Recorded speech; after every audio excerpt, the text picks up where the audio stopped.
Texans at Packers, the next matchup here that I want to talk about. An incredible game that we have setting up in Green Bay. These are two of the, top 8, top 5 teams in the NFL. However, you have your power ranking set up right now. No matter how you slice it, though, I think this is shaping up to be a really great game. Two really great teams, fantastic quarterbacks in this one, playing at a very, very high level. Carmen, your matchup that matters in a big time matchup. What do we got here?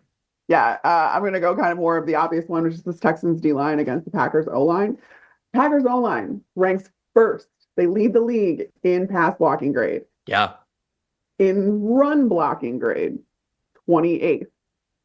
That is a huge discrepancy. Right. It hasn't mattered as much because of Josh Jacobs being the type of back that he is and being able to bulldoze his way through the line of scrimmage to get outside into space even. That's been a huge help for this Green Bay offense, but the line needs to do their part against this Texans defensive line, which can obviously get pressure with Will Anderson and Danielle Hunter, a player that the Packers are very familiar with, by the way, from his time in Minnesota. But you also need to, if you're the Texans, you have an opportunity here against the run, which we don't really think about that as much when we talk about the Texans defense, the Texans defensive line, but they are good there too. So you need, it's whoever wins that battle, I think, because that's going to open up more things for this offense in Green Bay. We know that Green Bay, the sheer amount of targets that Jordan Love has as far as weapons goes, I mean, that's what makes this Green Bay offense so incredibly effective and really, really hard to defend, quite frankly, because of the fact that they are so diverse in the amount of guys that Jordan Love can throw the ball to. Even with a guy like Luke Musgrave going down, Tucker Kraft has stepped up. You are going to have, it looks like, your full offensive arsenal in that wideout room. And the way to kind of combat that, because there's no way to defend every single one of those guys on every single play, is to basically just get to Jordan Love and not let him get the ball out at all. I think that the offensive line, defensive line matchup, for the reasons that you mentioned, is the big one. But specifically, the offensive tackles versus the edge rushers is where I wanted to highlight more. Rasheed Walker and Zach Tom, they're both top. You mentioned how good that pass blocking is overall for this group. They are both top 13 pass blocking grades for offensive tackles in the NFL. So it's one of the best, offensive tackle pass blocking duos that we have in the league so far, 6 weeks through the season.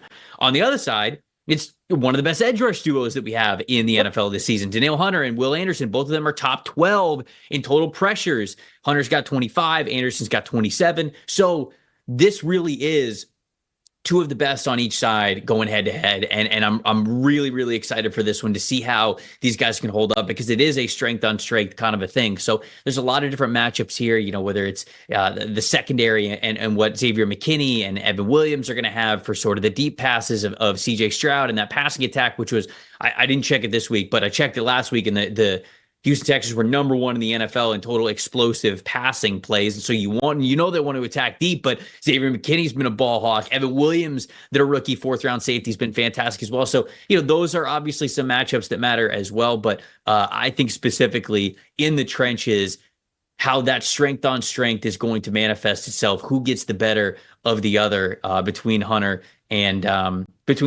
Anderson, and then Tom and Walker. That's going to be big time for me. What about the plus factor here in this matchup? What do you got? It's Houston's red zone defense in particular, because they rank 28th right now. They're allowing a touchdown on 68.75% of red zone trips. And if you look at Green Bay, they have the most passing touchdowns in the league, red zone passing touchdowns specifically. They're tied with the Buccaneers, but they are 19th in red zone percentage overall.